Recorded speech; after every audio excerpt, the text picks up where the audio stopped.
Welcome to the Real Growth Podcast. I'm excited today. We have the Miller brothers with us, and we're going to learn about their story in business. We're going to learn about their construction company.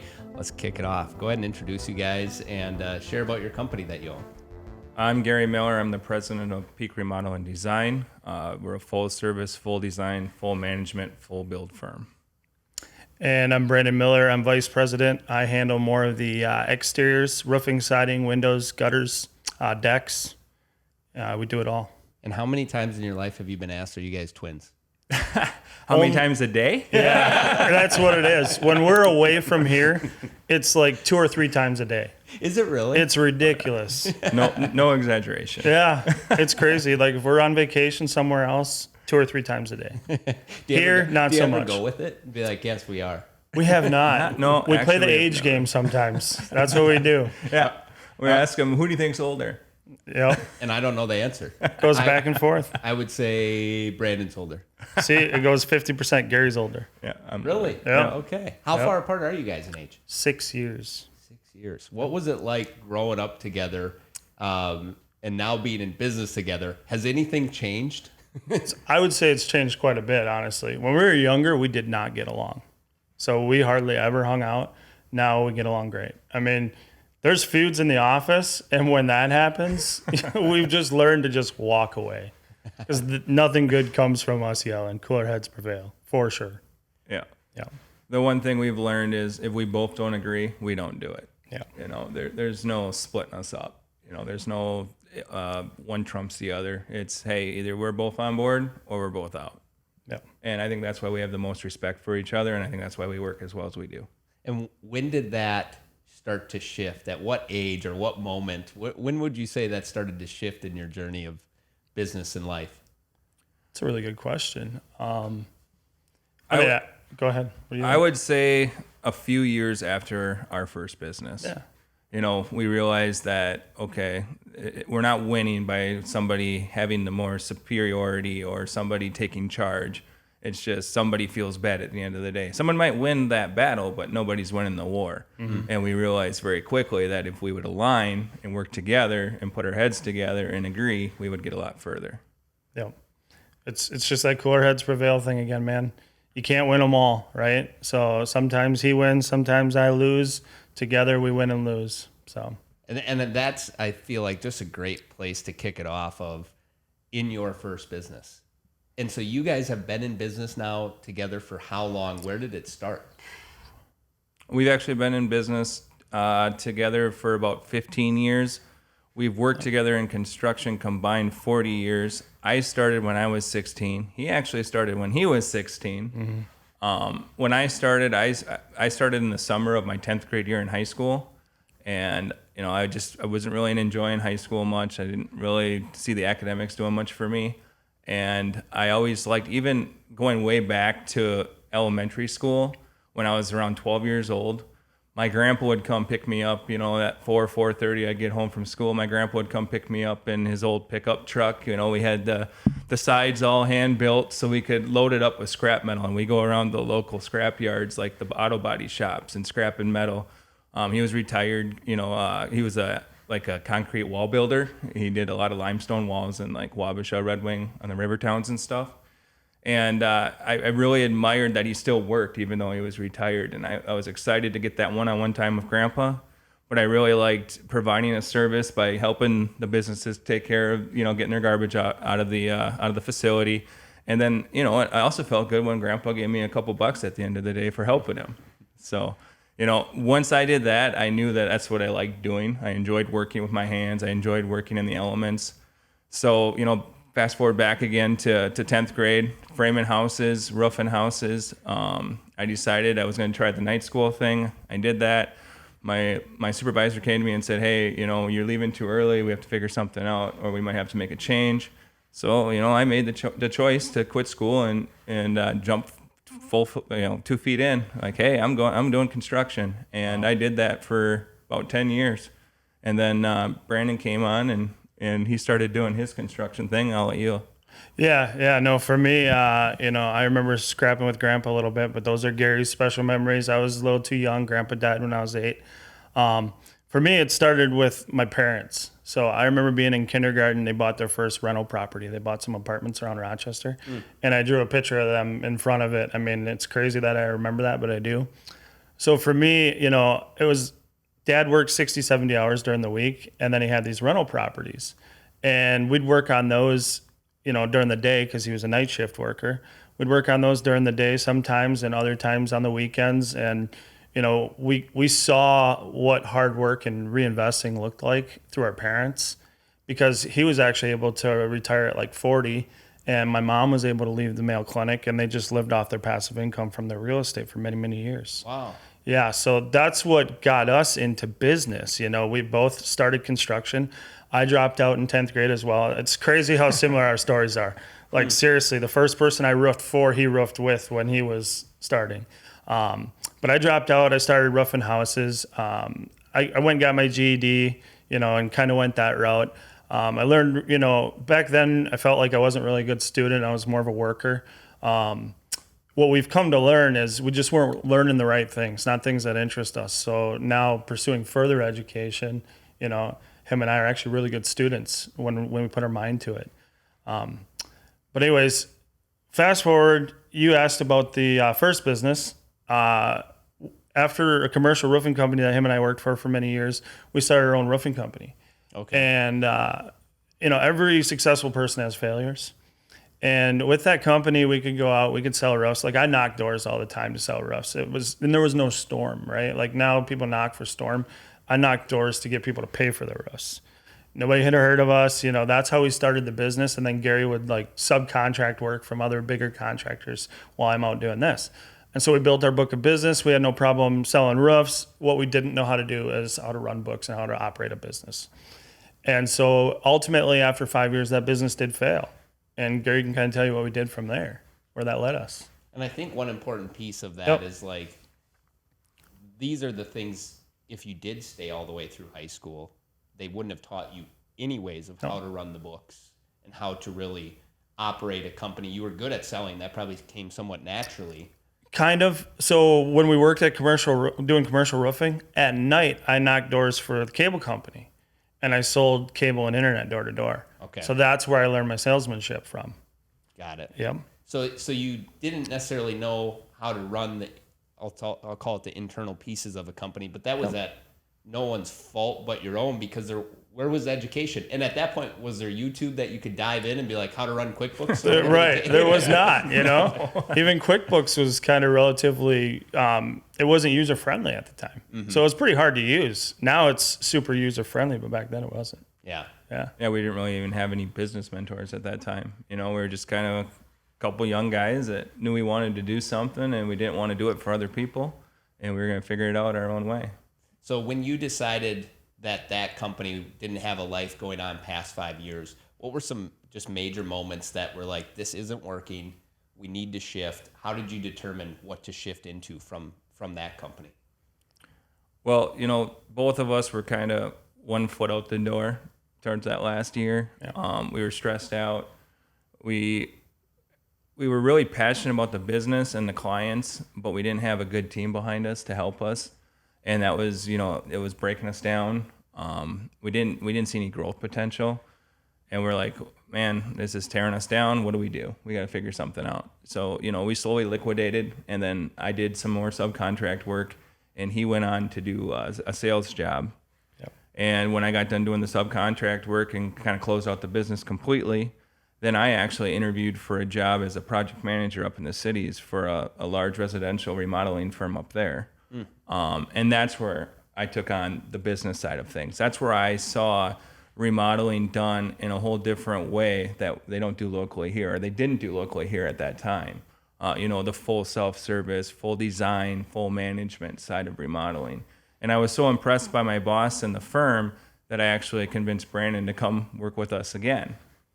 Wow. That's cool. I left a position in my 20s making 6 figures. And I had like the winters off. It was so easy. It was just more management. I left that job from my salary, company vehicle, phone and fuel, and a few other great benefits to go work commission only with the boss that he's talking about. because and your brother again. And my brother again. Yep. Yeah, it was away from this guy. Exactly. Yeah, right. I know. We were away for about 2 years. That's about it. But yeah, I mean, I went and interviewed with Mike, and I just saw so much more value in being around him because he had processes and procedures, and he was just so sharp that, at the end, he's like, well, yeah, I'll offer you a job, but I know, Gary told him what I'm making, what I'm doing. He's like, I can't match that. I can't even guarantee you a salary, and I don't have a vehicle for you. And I told him, I said, hey, man, in 25 minutes, I can tell you're so sharp. I'll get so much more value out of you than this job that's paying me money because you're a better businessman. There's a lot to learn here. Mm-hmm. And I told him that. And I was right. I mean, we learned a lot from him. And I think that's so cool that you're learning, and like you said, you're really good students if you're being taught something that you're interested in. Correct. And it just goes to show, like, even in the trades or like wherever your passion might lie, that could be business. There's people out there willing to teach as long as you find them through your journey. Yeah, I think you find the right person. It's the things you can't teach, right? Like showing up, try hard. When you find those people, even if they don't have any experience in what you're doing, mm-hmm. you find those loyal people, the people that show up, the people that keep trying. I mean, you can teach them everything else. Those are the things you can't teach them. Right? So you guys then are learning from this business person that has processes, procedures, things are going great. At what point did you decide to get back into your own business again, and what kind of led you to that through your journey? So we actually worked there for a little over 3 years, and what happened is, he had a major family crisis go on, and he decided that it was time for him to move on from his business, and he ended up selling his business to some silent investors. And when we met the new owners, we just didn't align. They weren't going to run the business the same way it was being ran before. They looked at us as more of the paycheck than the actual business, because at that time we were the ones producing all the revenue for the company, and we just didn't feel like there was a good fit. It didn't feel like we had a future there. So we made another decision. We talked and we're like, okay, well, there's a lot of things we're doing here that we like, but there's some things that won't work in our marketplace, so we're going to have to strategize. And we decided to come back to Rochester and start Peak Remodel and Design, and that started with 3 people. We had a single suite, myself, my brother, and one other laborer that worked with me. My brother, again, was doing the retail sales side, and I was in the field working with one other guy. We were able to pick up a few decent jobs, and then as we were working, he was continuing to sell jobs. And, within a year, we were from our single suite of 3 people to a double suite in that same building with about 6 people. And we were able to start a decking department that year as well. And that's kind of been our strategy. Every year we look at what's working, what might not be working, and what our growth potential is for the upcoming year and how we're going to strategize that. And you're taking from that experience of a company that was a well-oiled machine, yep. and then applying it to this new ambition of building Peak, right? Correct. Exactly. Yep. How did the idea of Peak, the name, come to be? Well, to be honest with you, what I did is I just did market research. I thought of, okay, what's another market that's similar to our market, and what's a successful name down there? And I went to Denver, Colorado is where I went to. You can imagine with mountains, that's where Peak came from. I just felt like it marketed well. One of the things we're not looking for anytime soon, but we knew we didn't want to involve our name in it. We wanted it to be a saleable name, but we wanted it to mean something. So we always talked about the pronoun of Peak in the beginning. It's your highest point, your best, and that's what that stands for. And that's our vision. I mean, that's what Peak is about. We want to be the best. We don't just want to be the biggest, we want to be the best. And I think it's neat how you share that's the vision, but then also living through the experience of building a business, having to close a business, liquidate, starting again from the ground level, relatively speaking. This is where our paths crossed. Let's talk about this luxury office that you ended up starting in. Where was this really beautiful office? You had views of the city and glass windows. And where was that? I believe first there office? Wasn't even a window in that room. It was an interior office. I remember taking that jump from that office. Gary, I mean, he couldn't get out of there quick enough. and I'm sitting there like, dude, I don't know how we're going to afford $900 a month for this office with windows. And it's crazy to think about, but I do. I'm sure he remembers. He's like, we should move into this office. It's $900 a month. I'm like, dude, how are we going to afford that? I don't want to do that. You know? We can work from home. We can work out of our truck. Yep. Why do we need an office? Yep. So this was the second level of Northgate Shopping Center where there's Correct. affordable office spaces, correct. but there are no windows. That's extra. No, Right. not in the first one. No, No, the first one had no windows. Second one, we got windows. you couldn't really see out of them though. They were up high. privacy glass and they were up high. So, but we still had some sun coming in. So there was hope. There was hope. And I think that just goes to show that you are starting, even though you recognize that you need an office, you probably felt the teamwork aspect of getting people around one another was such needed, but you weren't going to go spend this money on a fancy office because even at $900 a month, it feels like sunken cost. Why are we spending this money that's not gaining us business? Right. That could be spent on marketing. Yep. We're spending it essentially for 4 walls and a door. Yep, essentially. Yeah. But you and some recognize the windows. importance. As you've grown from that office, what would be some of the things that you would give credit to that growth and just your own personal mindsets, whether it be people, just things that you really would give credit to that others can learn from of how to take that step from no office to a $900 a month office to the continued growth that you've had? Yeah, I mean, a lot of the credit for what we've done so far on the building side goes to our commercial realtor. I mean, he's the one who really taught us how to make a deal happen and get space. And I mean, we've moved from like 3 buildings already, and so we went from that $900 a month office to what was it, a 3,000 square foot building that cost us, $3,000 a month. So, we're 3X in there. But he taught us like, hey, when you're done with this, when this isn't working for you, it'll pay you back. And so let's talk about that because that's the world that I play in. And you're Right. talking about Jay Christensen, who's the broker that's helped you. Absolutely. And not often you recognize how buildings and spaces can help your business grow when people look into growing. It looks like this huge number every single month. What did it unlock for you moving from a small office space to that next building? So, I mean, the big thing for us is we always have huge dreams and huge visions. And like you had mentioned earlier, pre the show, your visions have to match your ambitions. And, we can't grow if we're in a small little $900 a month office. Mm-hmm. We wanted more sales guys because we knew that we had a good business model and we could just replicate that business model, and we knew what we needed to do it. Well, we needed the space. We needed a space for equipment. We needed a space for a sales guy. We had to have a team, and we can't have a team working from home and being aligned and being on the same page. And like Brandon said, for us, Jay opened our eyes to see that, okay, we didn't think we could do it. It's nothing that we thought we would ever do. We wanted something smaller, and he kind of pushed us to say, hey, I believe in you guys. I see what you're doing. I see how you're doing it. I know you can do it, and when you grow out of it, then it'll make you money back. You can lease it to somebody else. You can help somebody else with an opportunity like they're helping you. And, and that's exactly what we've done. We've grown, and then we've had to move. So then we were able to offer that building to somebody else, and now they are starting a fresh business, and they're on their journey, and they're doing what they love and their passions, which is exciting for us.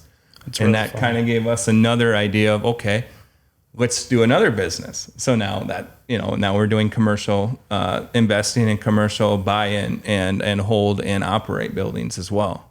Very cool. But you have to grow evenly. Not adding too many team members at once. Exactly. That's something him and I agreed with right away was if we add another salesperson, we need to add in our truck trailer and 2 guys.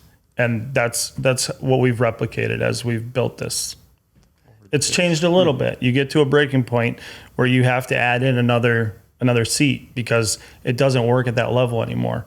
Him and I thought we had it all figured out in the beginning. We're like, we have the science. It's so simple too. And then we just started analyzing things, and like automation comes into play at some point in your business. I mean, you need automation, which, I mean, you do that all the time. You know how that goes. With the bookkeeping side, if that was one of your pain points in your first business, how has that changed in your next business, and how have you found ways to improve it and just make it easier for you to do? We don't do it.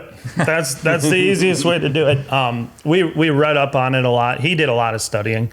I think you took some QuickBooks classes. I took some QuickBooks classes. I mean, the big thing is you have to do it quite often.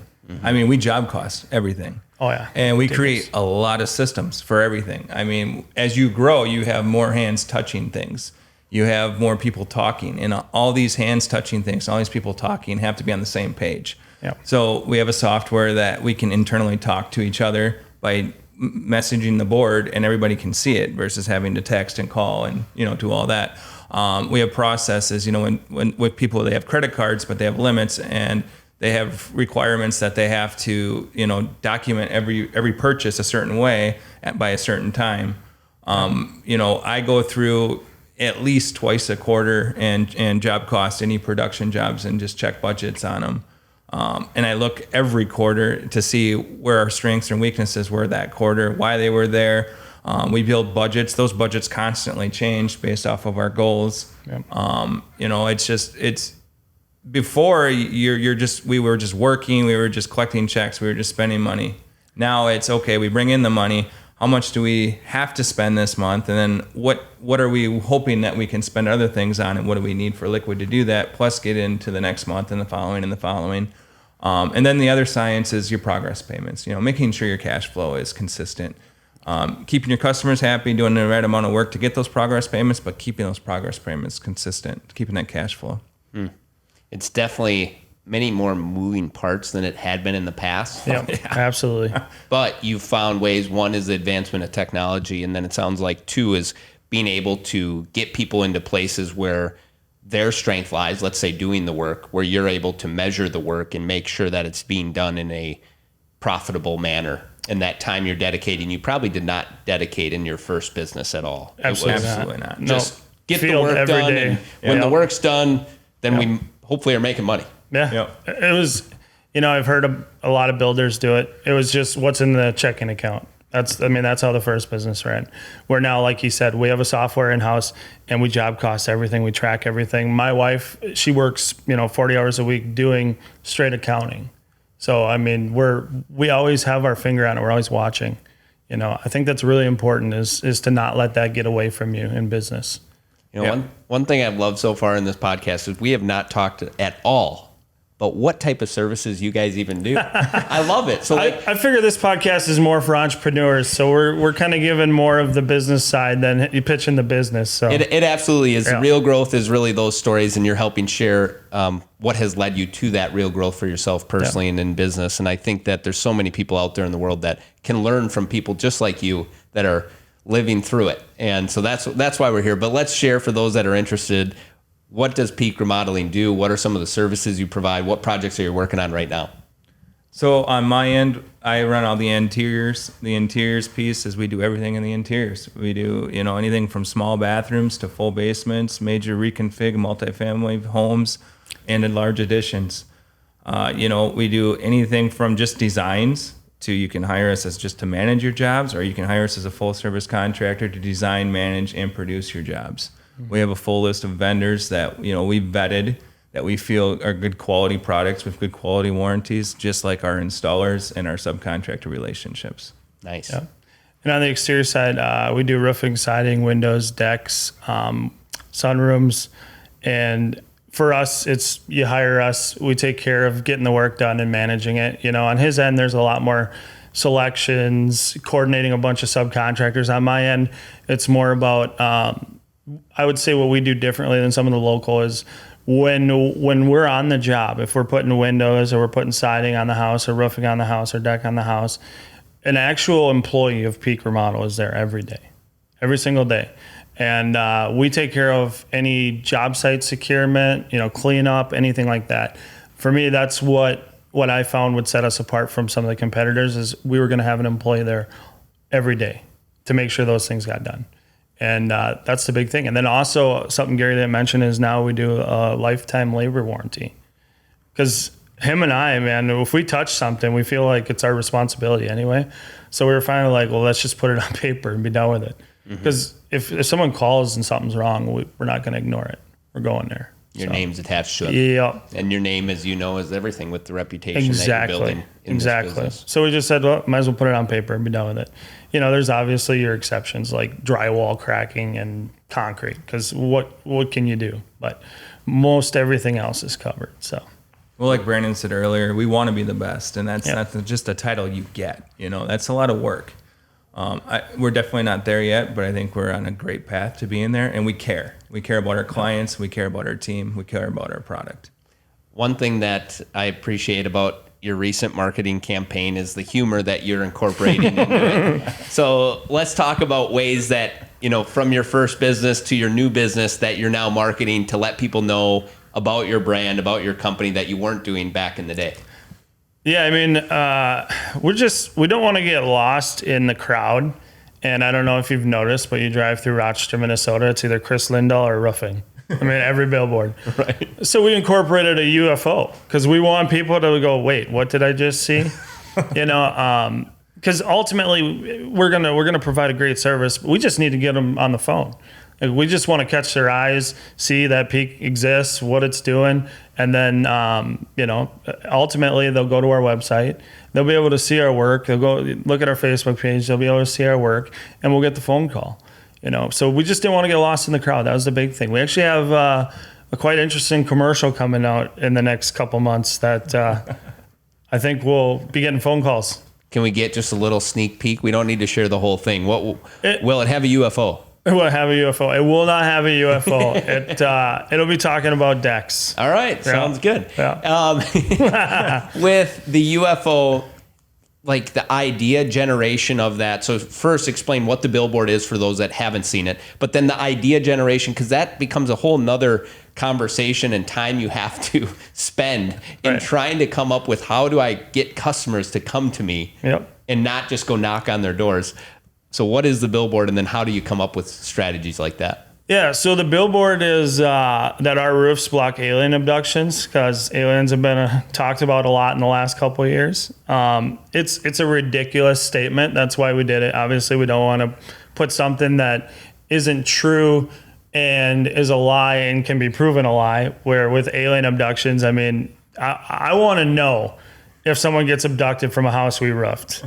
I'll pay that cost. Oh, no. I'll pay for the with roof. a disclaimer. Yeah, but they have to prove it. There needs to be the disclaimer. They got to prove it. Yeah, they got to have evidence. All right. So it reminds me of, I just watched this documentary on the Pepsi commercial where they said they were going to give away a fighter jet. You watched that? Yeah, that's a good one. Right? That was really good. And it's like the guy went to bat to try to get his money or his fighter jet. I don't think ultimately he got it, but yeah, no, ultimately he didn't. I can't believe Pepsi didn't do the math on that, to be honest with you. Right. That's the crazy thing to me. But it was a learning lesson for companies like that. I mean, I bet you that mistake's never made again. Right. All right, so the idea generation that got to that. So are you sitting around? Are you dedicating time towards marketing? How is that different than what marketing was when you were knocking on doors back in the day? Yeah, so now I meet with my marketing rep, and we sit down and we go through ideas, man. We go back and forth. We look at focused marketing. What can we do to reach the few people around the job we're doing? How can we meet the mass? How can we turn the heads? And that's what it comes down to is Nick is our marketing rep, man. He thinks outside of the box, and he's just like, UFOs. I'm like, what? He's like, UFOs. Yeah, I'm like, I'm listening. Let's hear it. And he's like, I'll make something and I'll send it to you. And he sent it to me, and I was like, yeah, that's perfect. Let's try it. That's cool. Yeah, we got some other things we were trying to do, but local media shut us down on it. So those would have been more head turners, but I guess you would say it's kind of conservative around here, right? So yeah, it's a balance. It's a balance. I mean, it's a battle. That's what marketing's about, though, is like making the rubberneck, right? Make them turn their, as they're driving. Wait, what did that say on the billboard? Get them talking about it. Yeah, and catch their eye, right? Mm-hmm. I mean, if you just see a roof in Rochester, I mean, that's everywhere. But who else has a UFO on their billboard, right? Nobody else. One thing I'd like to dive into is, as you've gone through this growth, and you have got to where you're at today, and now your company's much larger than it's ever been. What are some of the struggles that you have in today's operations that you're working through, and how are you working through them to overcome them? I mean, obviously the biggest one is people, whether it be trusting people, getting people, keeping people, it's people, but at the end of the day, good people don't work for horrible bosses. So that's a piece where we had to get real humble and say, okay, are we the problem or are the people the problem? And we realized, well, maybe we're the problem, and what can we do to be part of the solution? And that's where we started asking our people, what do you want? Where do you want to go? What do you want to do? And you'd be surprised how their eyes just kind of glazed over, like, what? You're asking me? And when we started doing that, we started to see the real loyalty in people. We started to realize that, oh, maybe you're doing the wrong thing, and we're upset because you're not producing what you said you can produce, but you're not passionate about what you're even doing. So pivoting, trying on different hats. We move hats around people all the time, trying to find good fits. And then I guess it's just being able, again, to pivot. What worked yesterday isn't going to work for tomorrow. Our goals today are going to be different tomorrow. So, and I mean, the same rules that get you to 10 million aren't going to get you to 50 million in business. I mean, it all changes. I'm sure you're familiar with breaking points in business. For us, talk through that. I'm not as familiar as. Okay, so I mean, every dollar mark has a breaking point, right? And every breaking point's a little different, whether it's a who or what or why. Give credit to that to Brandon Dawson. I don't know if you listen to him at all. Okay, so the breaking points are his way of teaching, what you have to do in a business, kind of part of the science. And we hit a breaking point where it was the who, where it was the people. And once again, though, when it's people, is it the people or is it how you're handling the people?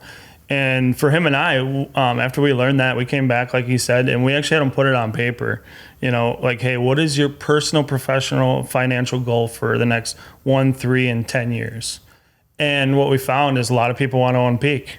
And they can't all own it, right? But no, honestly, we started to see, like, this person, is only going to be here for a couple of years, and that's fine. They want to open a gym. And then you have other people who, like, their passion is the construction piece.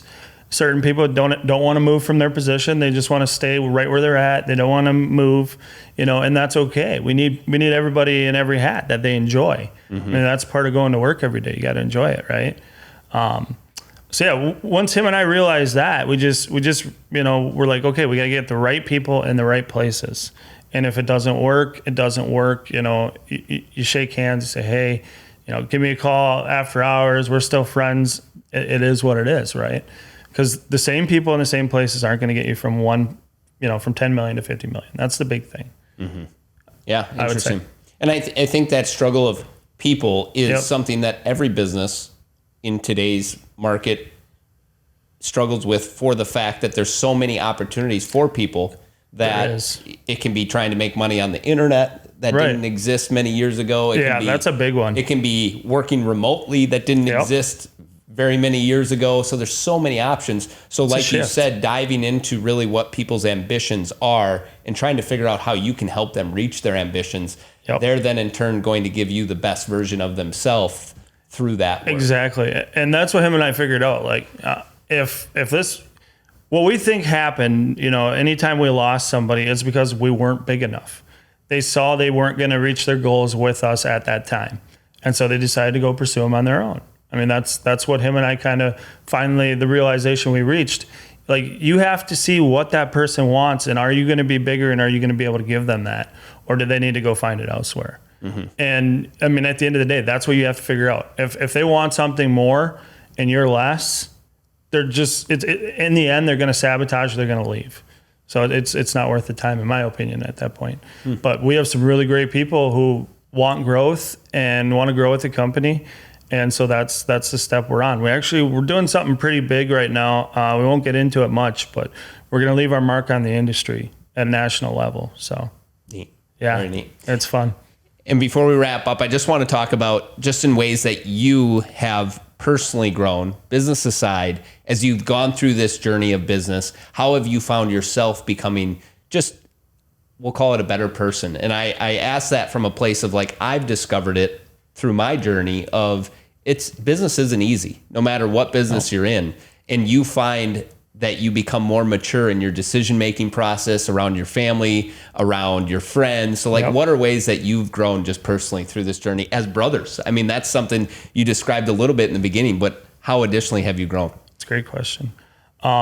Friends-wise, I would say friends change at that point, you know. When you're in business, you have a different mindset. You're not doing, like, I don't know what I'm supposed to say here, but dumb crap, right? You're not doing that type of stuff anymore. You're really careful with how you're thinking outside of work because it could affect your work life, right? I would say I'm more motivated in a lot of things too. After being a business owner and growing in my personal life, I have more motivation to do things as well. I would say I'm more patient with my kids than if I was just in a sales position or something like that, because I deal with people all the time and not everybody's the same. And I think that's something you really learn from being in business that you take into your personal life, is how different people are and how you have to, how you work with them, how you relay messages to them. You really start to understand your relationship at home. I think that's a big one too.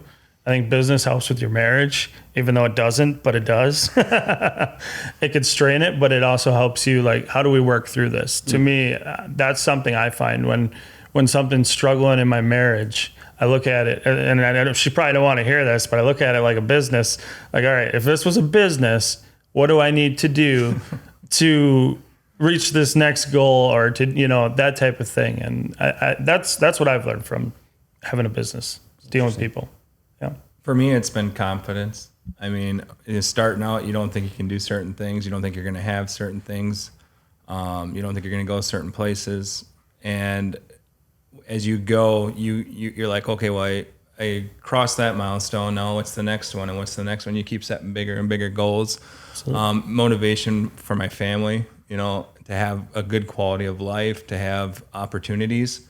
I'm fearful of the different generations. I'm sure my parents were fearful when I was this age, or when they were this age, but I'm fearful of the different generations for my kids. So being able to have that structure, and I mean, my biggest goal would be generational wealth for my family, so they don't have to worry about that stress, but at the same time, to work for it, to earn it. Communicating, Brandon said that too. Communicating is huge.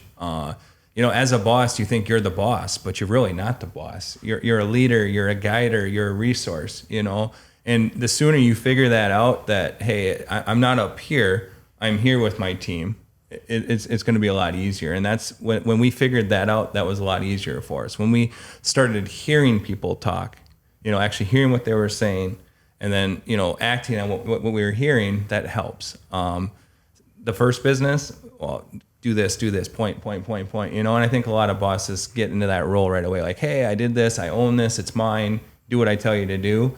But remember, you're not going to have that without them. So if they leave, because it's yours, but what do you have at the end if it's just you there? Mm-hmm. So that was huge for me too. And you relay that into your marriage. Yeah. Like, it ain't me. And if it is, she's gone and I have nothing. So I love it. Thank you guys so much for sharing about real growth and just being here on the podcast. If people want to learn more about your business, where should they go online? Where can they find out how to get an estimate on a project they might be considering? Yeah, they can go on www.peakrdsllc.com, or they can follow us on Facebook, /peakrds. All right. Yeah, you see all our projects on our Facebook feed, Instagram feed. So, or they can reach us by our 24-hour call center at 507-258-4244. Congratulations on all your growth. Keep up the great work. Thank you. Thanks for having us, Bucky. Yeah, it's been a pleasure.